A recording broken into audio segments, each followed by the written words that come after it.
الحمد لله الذي جعل الإسلام عقيدة وجعل القرآن وسنة نبينا محمد صلى الله عليه وسلم هدى أساس في حياتنا إلى يوم القيامة وجعل الإنسان في الأرض خليفة وجعل إندونيسيا دولة مستقلة وفي سبق إلى المراكب ولاية وجعل هذه القرية ججج طيبة وجعل هذه القرية ججج طيبة أشهد أن لا إله إلا الله وأشهد أن محمدا عبده ورسوله المبعوث رحمة للعالمين بشيرا ونذيرا اللهم صل وسلم وبارك على سيدنا محمد وعلى آله وأصحابه أجمعين أما بعد فيا عباد الله أوصي نفسي وإياكم بتقوى الله فقد فاز المتقون يا أيها الذين آمنوا اتقوا الله حق تقاته ولا تموتن إلا وأنتم مسلمون وقال الله تعالى في كتابه الكريم أعوذ بالله من الشيطان الرجيم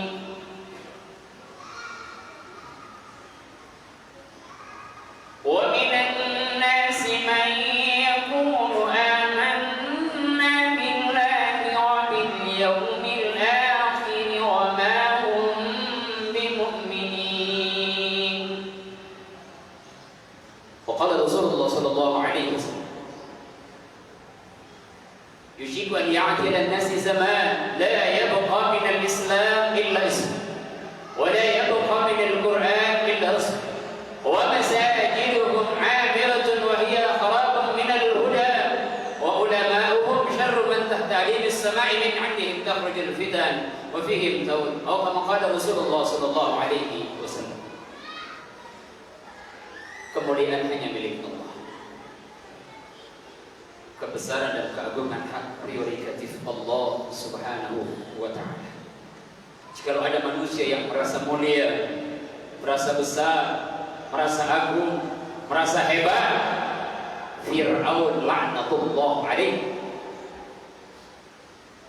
Apa yang tidak hebat kepada Fir'aun tapi dilaknat oleh Allah menjadi penghuni nerakanya Allah Subhanahu wa Ta'ala. Dia sebagai seorang penguasa, raja, presiden, tapi tidak punya Allah. Dihinakan oleh Allah akhir hayatnya. Temannya Haman, ana a'lamu alaikum 'alal 'alamin. Aku orang yang paling pintar di seluruh alam ini. Enggak ada satupun yang bisa mengalahkan kepintaran saya. Dilaknat oleh Allah Subhanahu wa Ta'ala. Menjadi penghuni nerakanya Allah. Kalau merasa hartanya banyak, gak pernah habis. Bahkan hari ini orang tergila-gila dengan mencari, rakus dengan harta karun. Dilaknat oleh Allah, akhir hayatnya dihinakan oleh Allah, menjadi penghuni nerakanya Allah Subhanahu wa Ta'ala.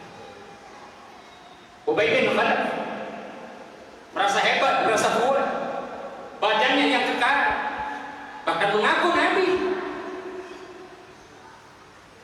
Muncul generasi-generasi selanjutnya, Musailamah al-Kazzab, Abu Jahal, Abu Lahab, sampai hari kiamat sifat ini akan tetap ada, karakter ini akan tetap tercokol di diri-diri orang-orang yang tidak kenal Allah dan tidak kenal Muhammad sallallahu alaihi wasallam.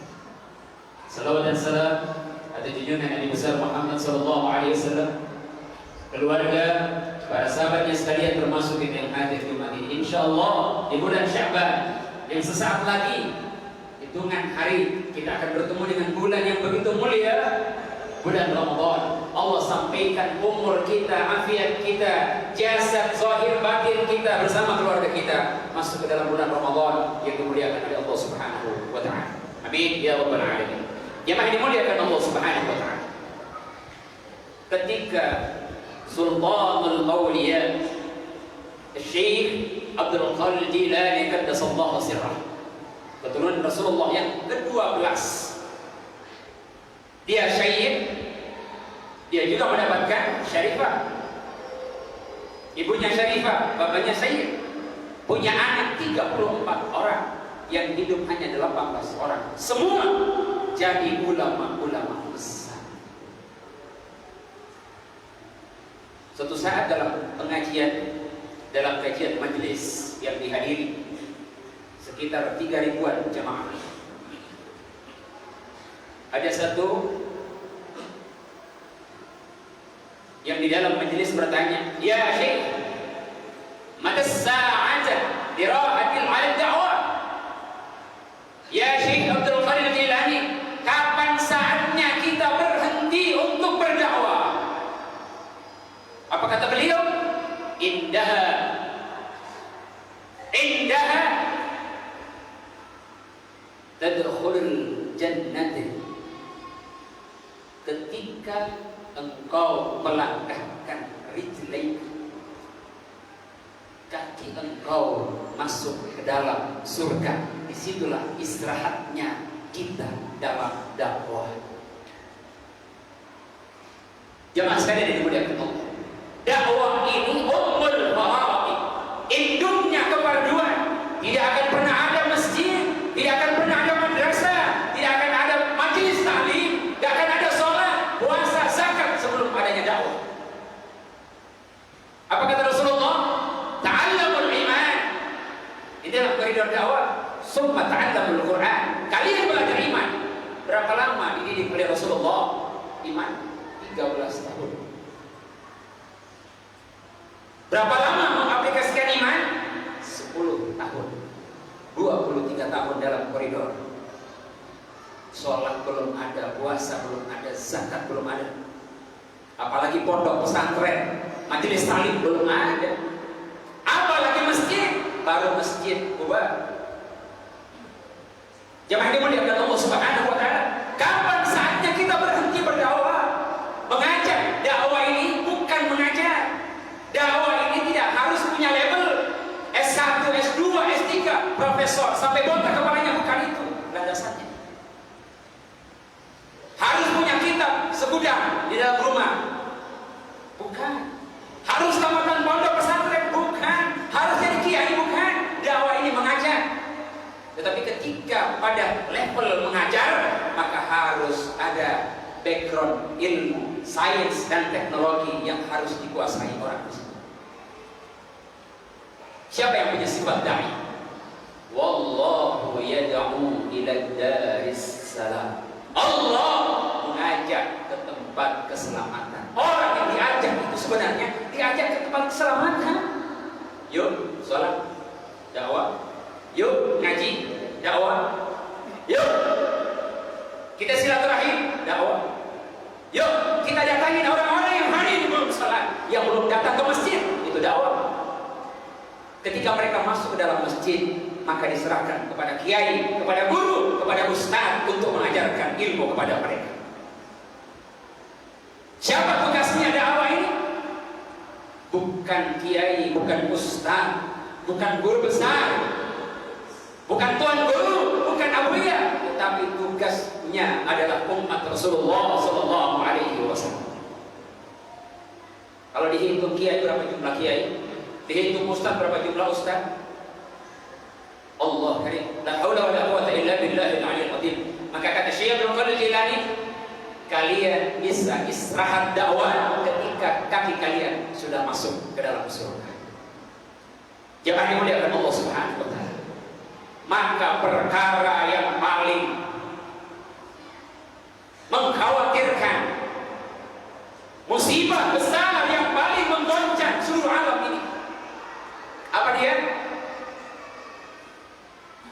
Bukan negara ini, kehancuran ekonomi, budaya, politik, bukan.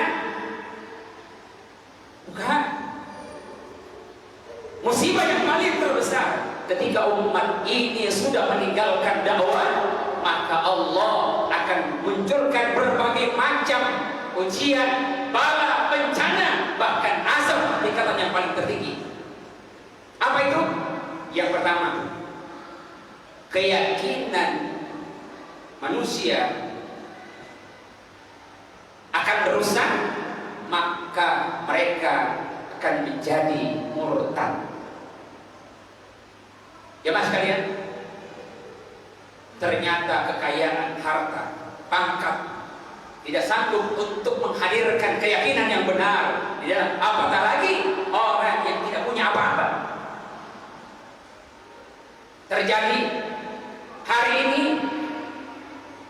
kami sebagai pelakunya di pelosok penghujung Cianjur Selatan, berapa banyak saudara kita hari ini muslim yang murtad, bisa menggadaikan akidahnya demi harta, tahta, pangkat, jabatan, makanan.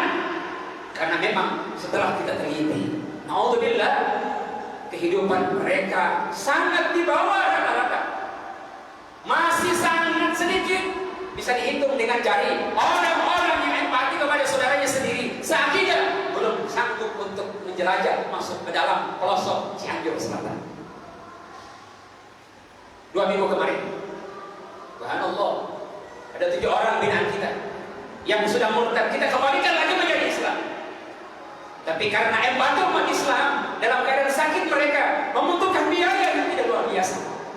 Allahu Akbar, 4 orang karena tidak ada perhatian sama sekali, 4 orang kembali menjadi murtad.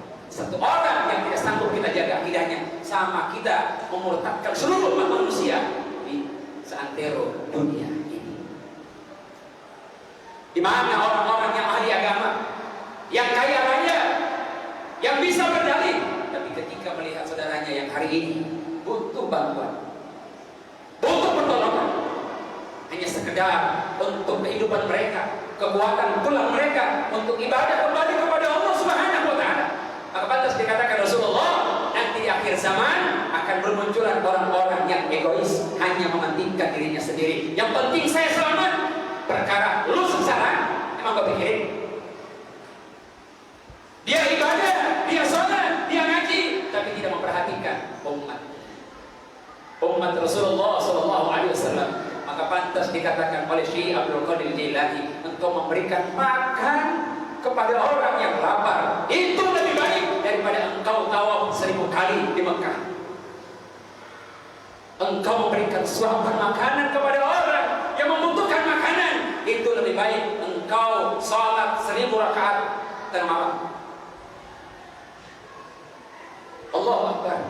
Engkau memberikan makan kepada orang yang sedang kelaparan, itu lebih baik daripada engkau berjihad mengangkat pedang untuk berperang kepada orang kafir. Dan ketika engkau memberikan suapan kepada orang yang lapar, maka akan menerangi cahaya lebih terang daripada cahaya matahari. Kalau seandainya dunia ini aku miliki semuanya, maka tidak sampai serbol aku sisakan untuk memberikan makan kepada mereka yang membutuhkan makanan. Di mana diri-diri kita hari ini yang merasa soleh, yang sudah merasa hebat, yang sudah merasa taat kepada Allah, tapi mereka mengabaikan tanggung jawab umat ini. Maka ini pentingnya dakwah. Kalau dakwah sudah ditinggalkan, maka jangan pernah berharap iman itu akan langgeng, akan meningkat, tapi akan hancur. Maka kita ketemu orang-orang yang rela menjual agama dan akidah demi pangkat, jabatan, kedudukan, dan harta. Yang kedua, cara hidup orang Islam ditinggalkan. Mereka meniru cara kehidupan orang-orang kafir. Lihat, udah hampir sama, masjidnya penuh hanya hari Jumat, dan mereka pun ada hari-hari tertentu ibadah, tapi 5 waktu hari ini kita lihat. Maka pantas dikatakan Rasulullah, wa masajiduhum amiratun wa hiya kharabun minal huda. Masjidnya megah, hari Jumat saja yang penuh, jauh daripada hidayah. 5 waktu. Kemana orang-orang Islam ketika azan dikumandangkan? Bisa jadi ada pelarangan azan, bukan karena dilarang, karena memang umat Islam hari ini ketika mendengarkan suara azan, mereka tidak mendahului panggilan Allah, Mereka lebih memilih panggilan makhluk. Maka pantas kenapa azan itu dikumandangkan terpilih-pilih. Jin-jin itu sampai mencret-mencret ketika mendengarkan azan. Maka begitu pula orang ketika mendengarkan azan lantas tidak memanggil, tidak memenuhi panggilan Allah, itu hakikatnya sudah menjadi jin-jin yang sudah mencret. Na'udzubillah summa na'udzubillah. Wa masajidu amiratun wa yaqrabu min al-huda wa ulama'uhum syarrun man tahtadi bis sama'i bi ni'matihi taqul fitan. Orang-orang pinter yang tahu agama, ilmu agama tapi tidak diberikan paham oleh Allah Subhanahu wa taala, mereka akan menjadi sekuler. Mereka memutarbalikkan hukum Allah, menjual agama Allah dengan berdalih demi kerukunan antar umat beragama, demi kehidupan bersama, tapi mereka rela menjual agama Allah demi pangkat, jabatan, kedudukan, sehingga yang hak tidak disampaikan hak, yang batil mereka bela, sehingga yang hak pun hilang dalam kehidupan umat ini. Mayoritas umat Islam di negara Republik Indonesia, dari 275 juta penduduk Indonesia, 210 juta umat Islam, tapi kualitasnya semakin rapuh. Apa kata Rasulullah? Seperti makanan di meja makanan yang diperebutkan oleh orang-orang yang rakus, lapar dan dahaga, diambil satu persatu, dipreteli badan-badan umat Islam, tangannya, kepalanya, kakinya, tubuhnya dicincang-cincang. Kenapa? Mereka hanya jumlahnya banyak tapi tidak punya kekuatan iman yang benar di dalam kehidupan diri dan batin, ruhaniyah, qalbu mereka. Jadi habis seperti buih di lautan, terombang-ambing, tidak punya pendirian. Inilah yang ditakutkan oleh Rasulullah Shallallahu Alaihi Wasallam. Paginya beriman, sorenya kafir, atau sebaliknya, sorenya beriman, paginya dia kafir. Yang paling parah, dia menukar agama ini, dia goyang dengan dunia yang kecil, tidak ada apa-apanya. Sisa Allah Subhanahu wa Ta'ala. Mudah-mudahan Allah bukakan rohaniya qalbu kita untuk memahami syariat Allah, sunnah Rasulullah Sallallahu Alaihi Wasallam. Apalagi di bulan Syaban ini, ada titipan satu dari Ratu Bidadari surganya Allah, Sayyidatina Fatimah Az-Zahra. Wahai suamiku, ketika akhir saat-saat wafatnya, wahai suamiku, ini penyampaian pesan Sayyidatina Fatimah Az-Zahra kepada suaminya. Antara maghrib dan isya beliau meninggal. Apa kata beliau? Wahai suamiku, jangan pernah kau mengatakan tidak ada ketika ada seseorang atau orang yang meminta kebutuhan, keperluan kepada engkau. Masya Allah, Masya Allah. La haula wa la quwwata illa billahi. Semoga Allah Subhanahu wa Ta'ala membukakan rohani qalbu kita untuk memberikan kepahaman agama ini, syariat Allah dan sunnah Rasulullah Sallallahu Alaihi Wasallam. Jangan pernah senang kita sudah sholat, sudah puasa, zakat, infak, sedekah. Jangan. Tapi lihat bagaimana saudara-saudara kita hari ini yang tidak makan, bahkan mereka pun untuk mendapatkan sholat, fasilitas sholat pun mereka tidak dapat. Gak usah jauh-jauh. Sekarang lihat saudara kita di pelosok bumi Cianjur Selatan. Lihat, kadang sebulan tidak ada makanan, berbulan-bulan mereka tidak mendapatkan makanan. Tapi mereka setelah ditanamkan iman yang benar, akidah yang benar, syariat Allah yang benar, ternyata mereka bisa makan, bisa kenyang dengan zikir dan baca Al-Quran. Dan itu akan terjadi di penghujung akhir zaman nanti, ketika orang-orang Yahudi kafir berperang dengan orang-orang beriman, gak punya makanan lagi. Makanan mereka apa? Zikir dan baca Quran. Allah Subhanahu wa Ta'ala memberikan kepahaman kepada kita, memberikan keberkahan kepada kita, dunia akhirat kita, zahir batin kita, keluarga kita, dan insya Allah kita menjadi salah satu di antara pembela agama Allah Subhanahu wa Ta'ala dimanapun kita berada. Dan insya Allah saat nanti datang ajal menyebut kita, semoga kita mati dalam keadaan husnul khatimah.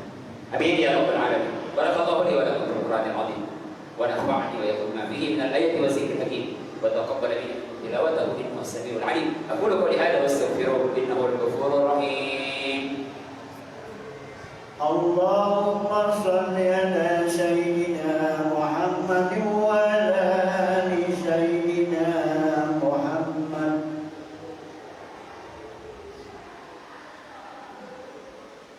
الحمد لله حمدا كثيرا كما امر.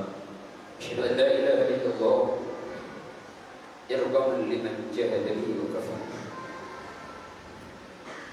أشهد أن سيدنا ونبينا محمد عبده ورسوله المبعوث رحمة للعالمين بشيرا ونذيرا. اللهم صل على سيدنا محمد النبي الأمي وعلى آله وصحبه وبارك وسلم. اللهم صل على النبي الحاشمي محمد وعلى آله وأصحابه وسلم تسليما. إن الله وملائكته يصلون على النبي يا أيها الذين آمنوا صلوا عليه وسلموا تسليما. ورضي الله على الخلفاء الراشدين ابي بكر وعمر وعثمان وعلي وعلى بقيه الصحابه والتابعين والتابع التابعين ومن تبعهم باحسان الى يوم الدين وعلينا معهم برحمتك يا ارحم الراحمين. اللهم اغفر للمسلمين والمسلمات والمؤمنين والمؤمنات الاحياء منهم والاموات. اللهم سلمنا والمسلمين وارحمنا والمسلمين واغفر لنا والمسلمين واهدنا والمسلمين وعافنا والمسلمين وقوتنا والمسلمين. اللهم ادفع عنا الغلاء والوباء والفحشاء والمنكر والزنا والربا والزلازل والمهن ما ظهر منها وما بطن ومن بلدنا هذا خاصة ومن بلدان المؤمنين عامة إنك على كل شيء قدير. ربنا آتنا في الدنيا حسنة وفي الآخرة حسنة وقنا عذاب النار. عباد الله إن الله يأمر بالعدل والإحسان وإيتاء ذي القربى وينهى عن الفحشاء والمنكر والبغي يعظكم لعلكم تذكرون. وأقيموا الصلاة إن الصلاة تنهى عن الفحشاء والمنكر. وبعد